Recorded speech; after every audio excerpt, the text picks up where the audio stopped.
let's have an honest conversation about work-life balance and the correlation you feel with the concept of achievement when we put the notion under the microscope for further evaluation and examination. We already know that according to the American Psychological Association, 60% or 3 in 5 American workers believe that they're overworked and feeling the pressures of their jobs when it comes to solopreneurs. According to the company Small Biz Silver Lining, a company which provides a variety of tools for entrepreneurs, found that 75% of small business owners and solopreneurs are concerned about their mental health. Meanwhile, 56% say they've actually been diagnosed by a doctor for anxiety, depression, or stress-related issues. It's clear that the majority of entrepreneurs today, if they run a solo enterprise, believe that they're just not tired or burned out. Their mental health should really be a top concern. One person on a mission to resolve our work-life balance issues and make sure that solopreneurs find better alignment with their work and personal life is my friend, Kaupp, who created the Mindful Soulpreneur to help individuals just like you and me find a meaningful connection between meaningful work and a fulfilling life. CT's goal is to help us all create better alignment. If this is resonating with you, CT says he's been exactly where you are, yearning for a deeper sense of purpose in the work that you embark on. He transitioned from working a 9-to-5 grind to running his own business, a web design firm, which taught him by aligning his work with his authentic self, it could positively affect every aspect of his life. And now he truly believes we all have the ability to live a life and feel deeply fulfilled, where we wake up excited for the day ahead and come home with a sense of feeling fulfilled and inspired by our work, allowing such energy to radiate in every aspect and area of our life. And he's joined me this week to tell me more. I'm Kevin McShann. Let's have this conversation.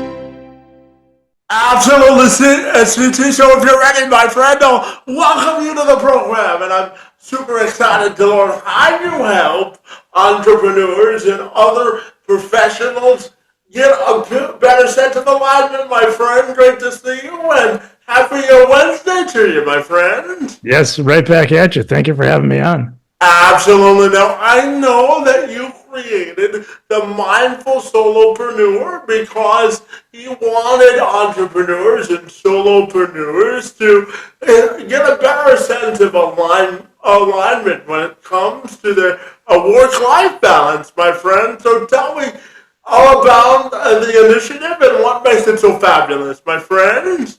Yeah, so I would say that I started out thinking that I needed to niche it. I needed to have a niche because it's, the story goes, if you can help everybody, then you help nobody. So I thought, hey, I've been a solopreneur for almost a decade. Let me specifically speak to them. And as this has evolved over the last couple of months, I actually have kind of broadened it to just, it could be an entrepreneur, it could be just a working professional, just somebody seeking more balance and fulfillment. But it's like the thing that you do for your career doesn't necessarily matter. It can be agnostic, but it's really just trying to help people to bring themselves into alignment and to feel that fulfillment and purpose. Because I believe that if you have that, then the whole idea of Sunday scaries or being anxious or being unfulfilled by your work, none of that even matters. It's not even in your existence because you're so joyful about what you get to do each day. Yeah, Suji, I know that you're a big believer in taking the approach of living intentionally, my friend, with mindfulness and personal growth as sort of the anchor to that philosophy, my friend. And I'm wondering if you can tell me more about it, my friend. Yeah. So I have a bunch of free resources on my website that I've created, the mindfulspx.com, and that's kind of the starting point. I heard a saying from Simon Sinek years ago. This is probably like over a decade ago. That if like kind of his wish for the world was that people would be as excited about the work that they get to do. They would be waking up as excited about the work that they get to do as they will be fulfilled when they come home from work that day. And that has always stuck with me. And I would say that's kind of the backbone to this, because I believe that if you have that, or I should say, I know that when you have that, then every other part of your life, is positively affected. It falls into place. Your relationships are going to be better. I've just every aspect of like your being is lit up because it's coming from a good place. Yeah, absolutely. And, Suji, I also wanted to ask you about the process of alignment, my friend, and how do you think professionals can live a more meaningful life? What does that mean to you, buddy? I think it means having a deep understanding of yourself because it really all comes back to you. I actually this is interesting and kind of ironic. I have a little fortune cookie sitting on my desk here that says, "The one who knows others is wise. The person who knows himself is enlightened." And that's it right there. Like if you can do that deep work to understand yourself, and everybody is different, and so what success means to you is completely different than me. I could be living in a shack next to the ocean and making 50% of what somebody else makes that's in some big high rise over here, and I could be feeling way more fulfilled by that lifestyle than the other. And so it's like understanding what is fulfilling to you, what success means to you, and then being able to live that out on a daily basis. Yeah, and Suji, I'm a huge believer in that we have to live with intentional personal expectations. I believe that, expectations are something that we have to set from an individual level because, if we don't do that, it's hard to rise to the level of anyone else's external expectations. So tell me about setting internal and external expectations and the importance of finding your own sense of personal value. How important do you think that is? Yeah, I think it's really important. This always comes to me. I think of like a picture, like think of like a square and like four little squares inside of a bigger square here. You got the four quadrants, and it's like just in terms of like your living environment. You may really like the beach. You may really like the mountains.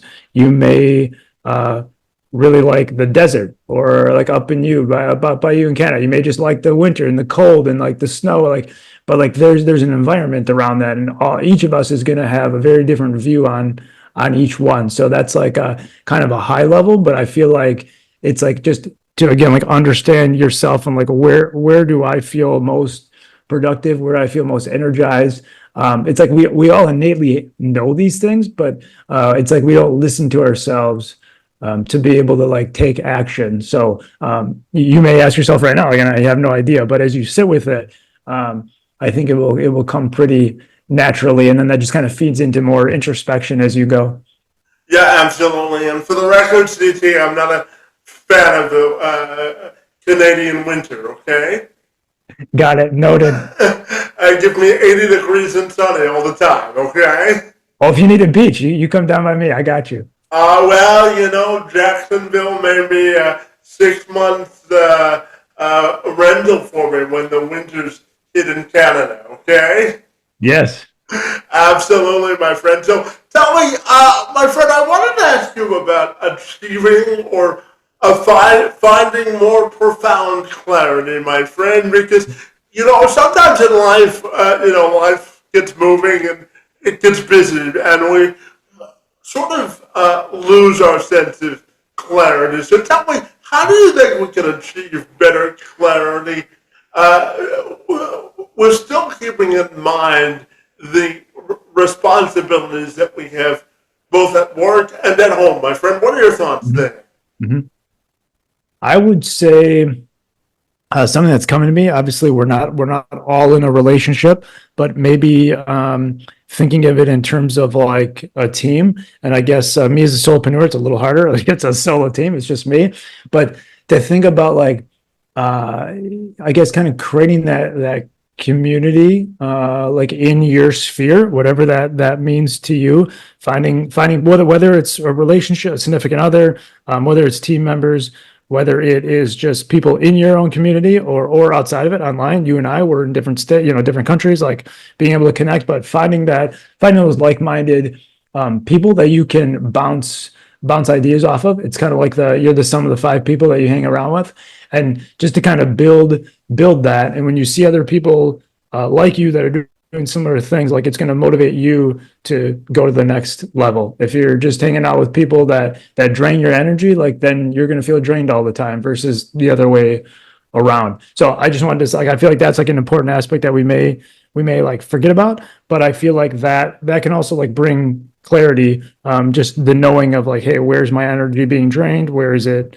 Where do I feel, heightened and feel in a good space? I'll tell you right now, where I feel the most energized is when I'm 35,000 feet in the air and I'm flying somewhere like that. My juices are just like going 24/7, 365. Like it's like going Mano. I don't know why that is. But so if I could just live at 35,000 feet, I would, because like that's where my energy is always heightened the most. But yeah, we all have a different space where that takes shape. There's nothing wrong with a heightened sense of adventure, right? As long as it brings you fulfillment and enjoyment in life. There's nothing wrong with a little adventure in life, right? Right on. Absolutely, my friend. And, I'm curious, CT, to ask you about your opinion between the correlation between fulfillment and achieving balance. So how do you think those two things are interconnected?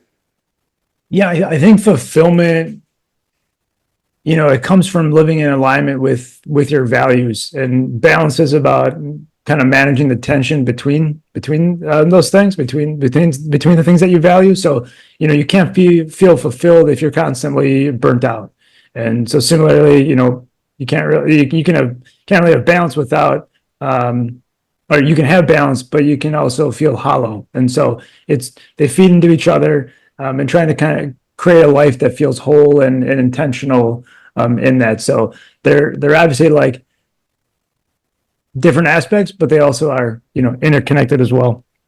Yeah, absolutely, my friend. And I wanted to ask you, what does it mean to you to be present in the moment? And how do you think we can always be evolving and wanting to achieve an instant gratification society, in an instant gratification society, it's important to always be evolving because nothing always comes right in the snap of a finger.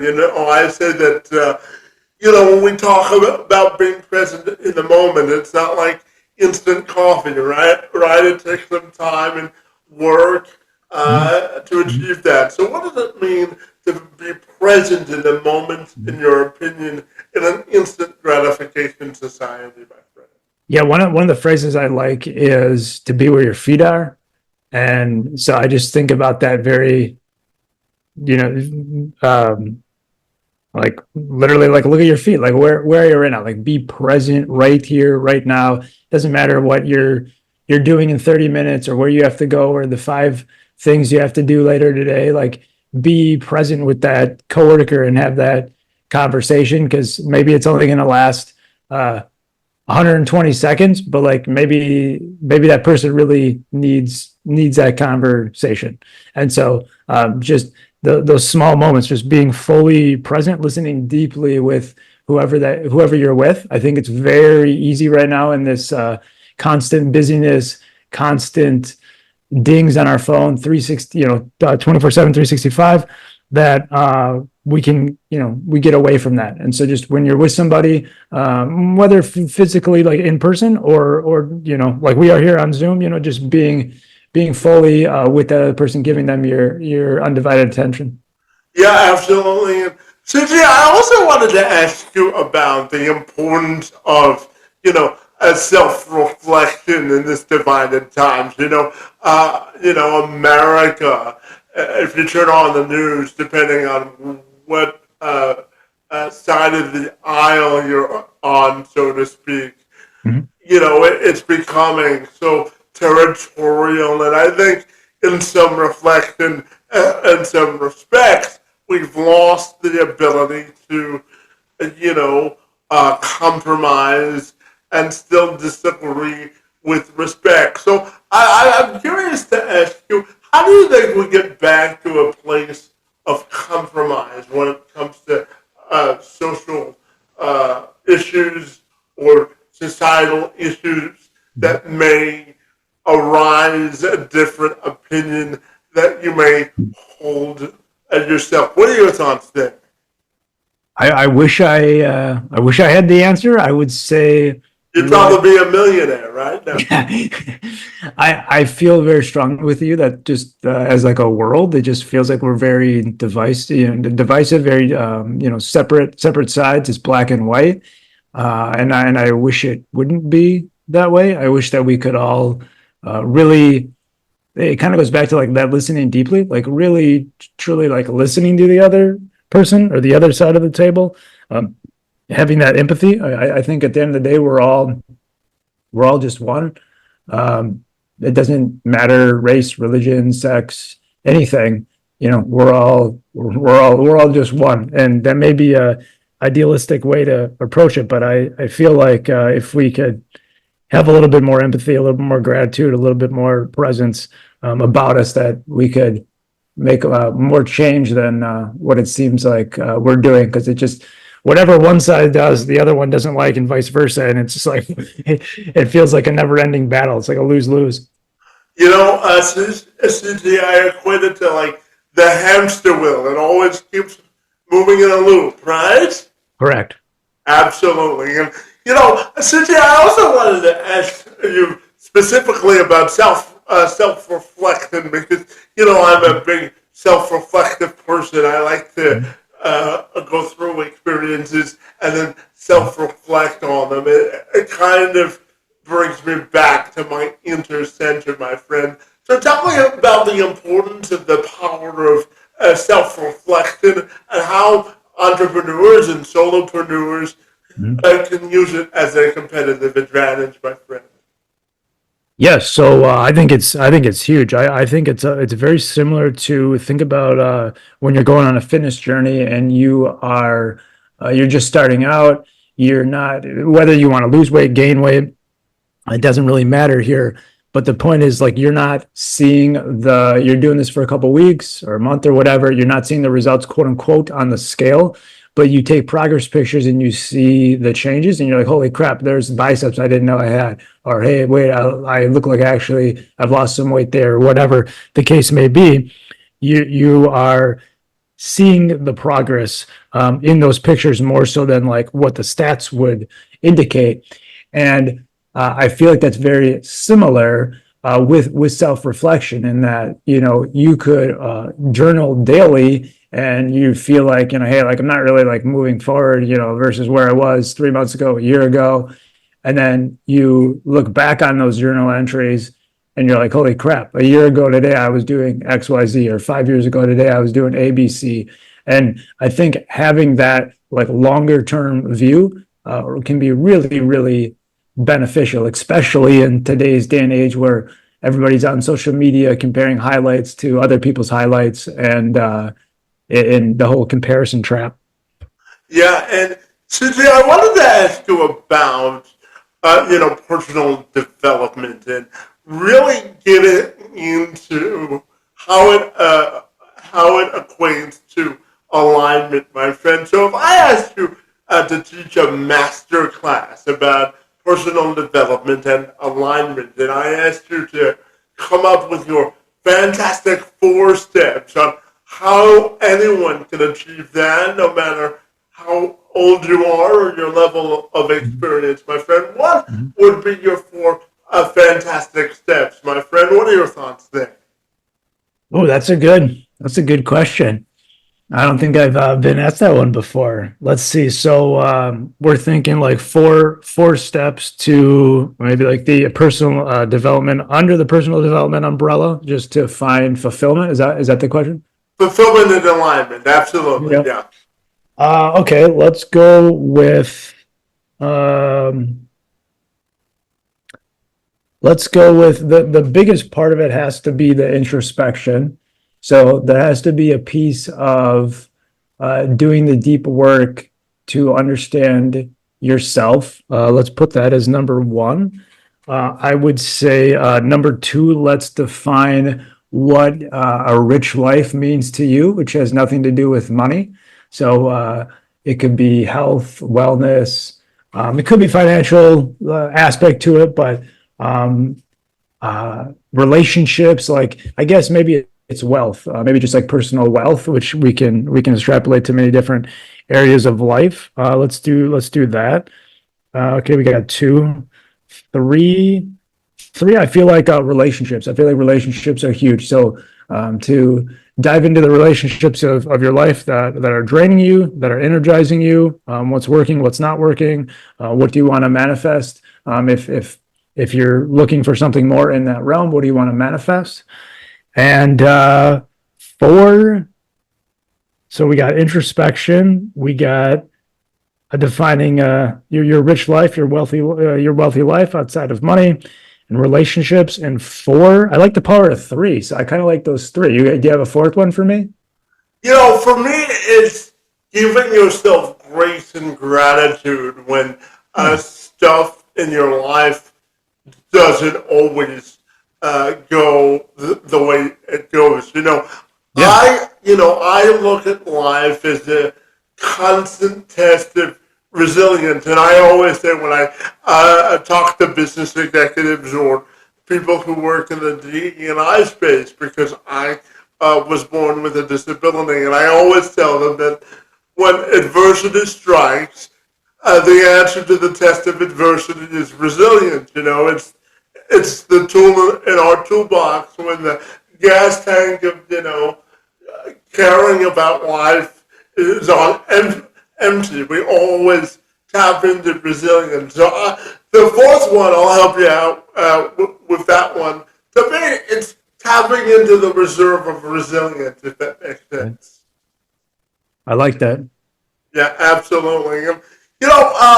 CT, I'm also curious about your own personal journey. I know before you went on this journey, you had a 9 to 5. You were doing a grind, and you weren't feeling fulfilled and aligned, and you wanted to take an opportunity to bet on yourself, my friend. So tell me about your personal journey and how Yeah. it landed you to where you are today, my friend? Tell me more. Yeah, so I worked 9 to 5 as a website designer at my dad's marketing agency. And I did that for about 5, 6 years before going out on my own. And I always felt, especially those last couple of years, like there was something more. I really enjoyed the work, but I just felt like there was something more. And so as I dove into that, it was like, hey, you know what? I would really like to work with my own type of clients, do my own type of sites, price it my own way. And I started enjoying the 6 to midnight more than the 8 to 5. And so that was like the first light bulb of like, oh, okay, I'm feeling way more energized here, 6 to midnight than the 8 to 5. Like, what is that? Why is that? Let me dive into that. And so then I started my own the web design business. I've been doing that for about a decade. It's still going strong. And then started the Mindful Soulpreneur just a couple of months ago, and had a very similar reaction to what I just explained. Where doing the web stuff, really enjoying it, but I'm like, I think there's something more here. There's like a bigger purpose for my life, and so that's essentially what created the Mindful Soulpreneur. And I just feel very called to it from like a soul level. Like I feel like my soul's mission and purpose, and it's much bigger than myself. So that's kind of the synopsis of how we got right here, right now.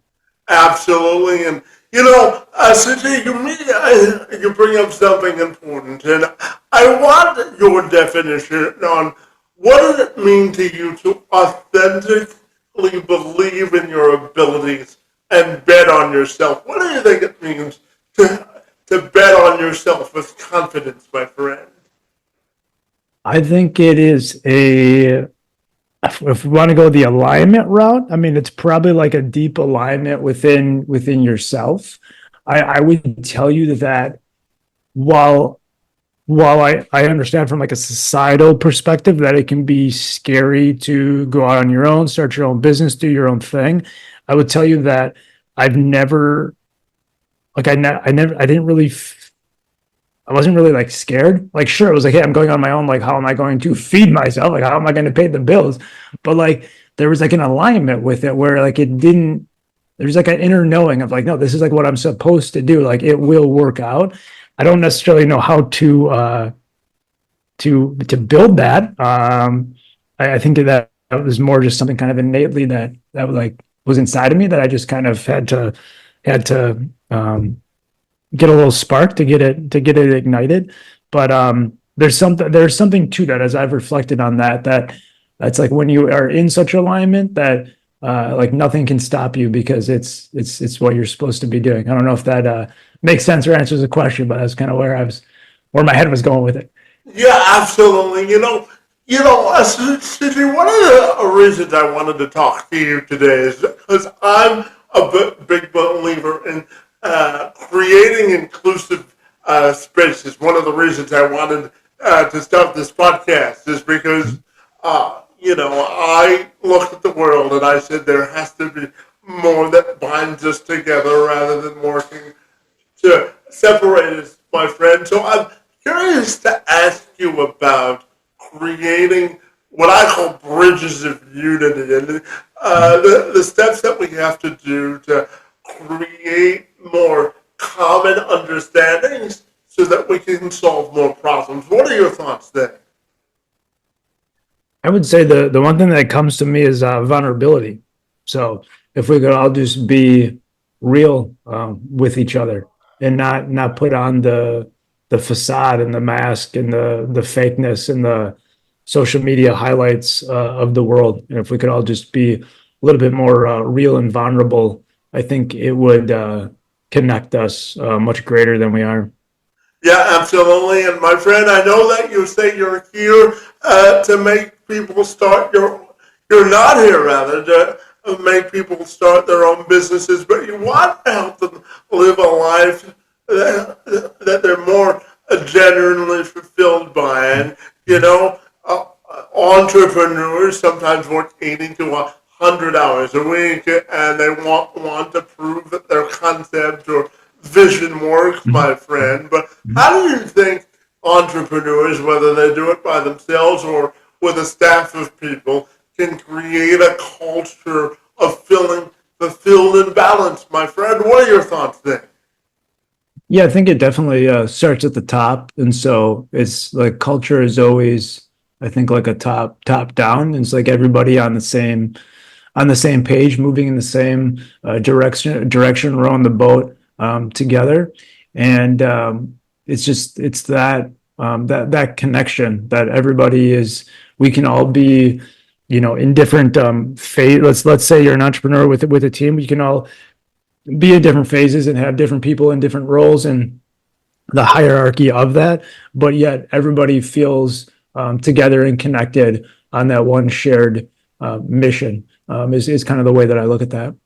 Yeah, and I'm gonna ask your opinion on some statistical information now. And according to a friend at the American Psychiatric Association, they found that in 2024, 43% of adults say that they feel more anxious than they did the previous year, and 37% of adults in 2023 felt the same way. So I'm wondering your opinion on how we can help people feel less apprehensive, and especially when we're dealing with things like the economy, whether we're talking about politics or their own personal lives. So how do you think we can get people feeling less anxious and more Yeah. fulfilled within their own personal lives? I think it goes to the idea that we can't control everything around us. We can't. I mean, actually, there's like little that we can control. It's really about how you respond to it. And so, just kind of taking that in perspective. The mindfulness, the creation of a similar like-minded community, just living more intentionally, but really understanding, that you control how you respond and how you show up in the world, regardless of, some of the craziness that might be going on around us. Yeah, absolutely. And that leads into my next question.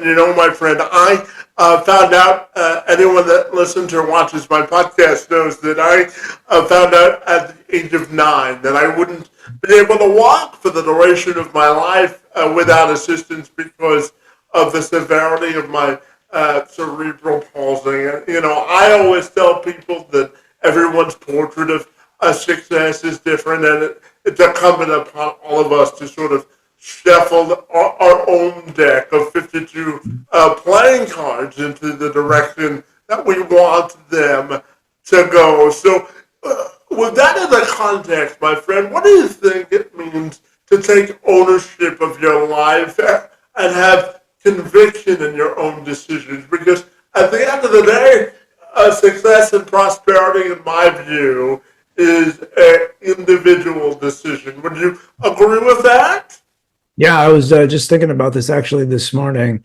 Like it's all about living life on your terms and creating that life. Like I've talked about before in other podcasts or speaking engagements about owning your life, and that, we're the author of our own story, and so regardless of what happened before, we can write the next chapter. And I think that is 1,000% a message that I would love to get out there more to the world, because I think a lot of people kind of fall on the line, and they just kind of go on autopilot and just do this thing because everybody else is doing it, their friends are doing it. But it's like, hey, wait, like, does that actually fulfill me? Do I actually like doing that thing, or am I just doing it because everybody else is doing it? Taking taking the bull by the horns, so to speak, and just living, into what feels right and energizing to you, will be way more fulfilling in every way than just following the herd of mentality of everybody else around you.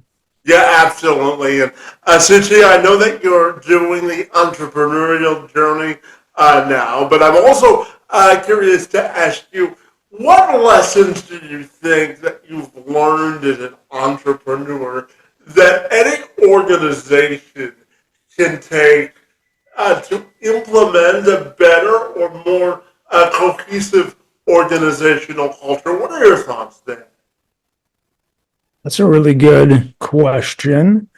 I would say Well, initially where I was going to take that was I heard something, a phrase a while back that talking about like scaling or growing a business. And they told me at the time it was like the web business was just in the infancy. And so I would have, done anything to get 50 more clients tomorrow kind of thing. And the guy had told me that another entrepreneur, he said, it doesn't get easier. It just gets different.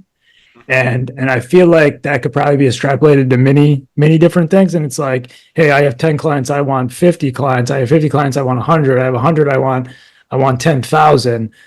You can think that all like life would be easier, or this role would be easier, or this business would be easier, but I feel like it always is gonna come with other circumstances or things around there that like it's gonna make it it's not necessarily gonna be easier, but it'll be different along the way. So I don't. There's just something that came to me.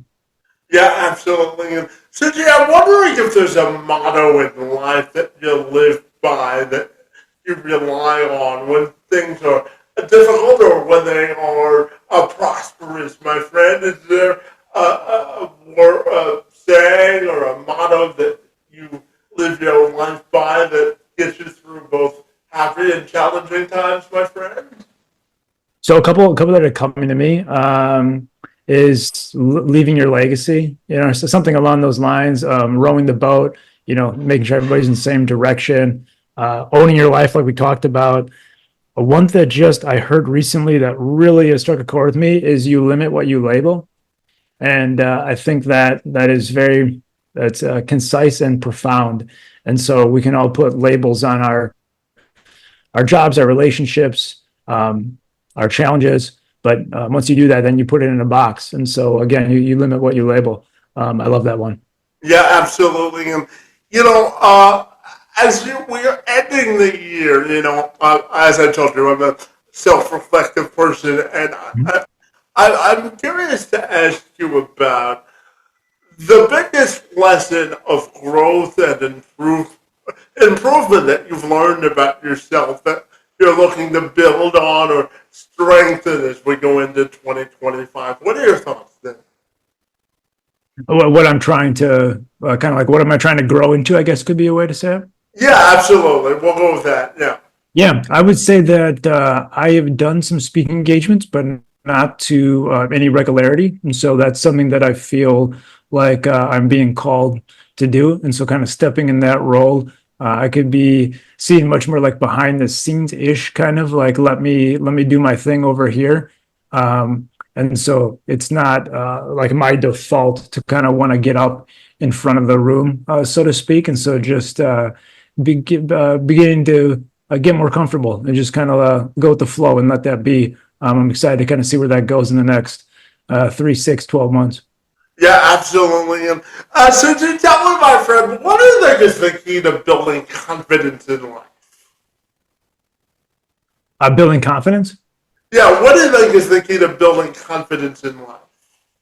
The first thing that comes to me is just the repetition. So just the practice. I think that probably just comes from the sports angle, but just the more you do it, even though it's like, it was funny. I was playing volleyball the other day, and it's something I've gotten into recently. And I thought last night, I was like, I can't believe like I was serving pretty good. I don't even like know how I did that. And then I thought, well, you know what? It was just muscle memory. Like I've just done it enough now that I don't even have to like think about it. It just happens. And so I think that's probably the case with anything.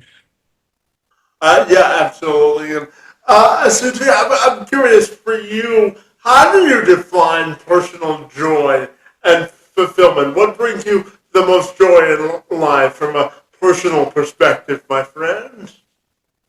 Well, my number one love language is quality time. So I don't care if we're watching paint dry together or if we're on some international, bougie trip. Like it's just being present with the people around me and having those other like growth-minded individuals that we can have those really cool conversations and want to, change the world in our own ways. And so those having those deeper relationships and much more quality over quantity. So just a couple of things that that bring me joy every day. Yeah, and to that point, since you brought that up, what do you think is the key to building strong social relationships, my friend? I would take any advice you have. I feel like it's very hard in today's day and age. Like I want to go really deep. That's just innately who I am, and I've realized that it feels like there's like been a shift where, and I think it's kind of like the swiping culture of the world, where a lot of the interactions as we go around in our everyday feels very surface level, and I don't know how to break that. I don't know how to change that. Maybe the Mindful Soulpreneur can help in some way as I go, but just kind of, I guess, like making people feel, comfortable to have those deeper conversations. And yeah, I don't know. That's kind of, I feel like there's, I don't want to say stigma, but just kind of, I guess, a resistance. A resistance would be the word. There just feels like a resistance because everybody just wants that, like you said, instant gratification, quick hit. Let's keep it super surface level. Oh, I can't commit to that thing tomorrow because maybe something better will come up. There's a lot of that, and so I think just the more conversations we can have on a little deeper level, I think could help open up different perspectives. Yeah, absolutely. And if you want my advice, my friend, I think that when it comes to building authentic social connections, I think that we still have to do it the old-fashioned way, my friend. You know, we're so living in a digital world, and it comes, of course, with advantages and conveniences, but I also think there is still value in meeting people face to face and actually not passing a surface judgment on them when you view their LinkedIn profile or Mhm. look at them Mhm. from a Mhm. social media perspective. So I think it's putting down the phones and sort of going through a digital detox and Yeah. meeting people authentically, if that makes sense. I think one thing that came to me too, I agree with everything you said, is less judgment. So I think we're all like it feels very black and white and very judgmental kind of society. And I feel like if we can like bring those walls down a bit and not jump to conclusions so quickly and really just try to get to know the other person, I think that can help as well.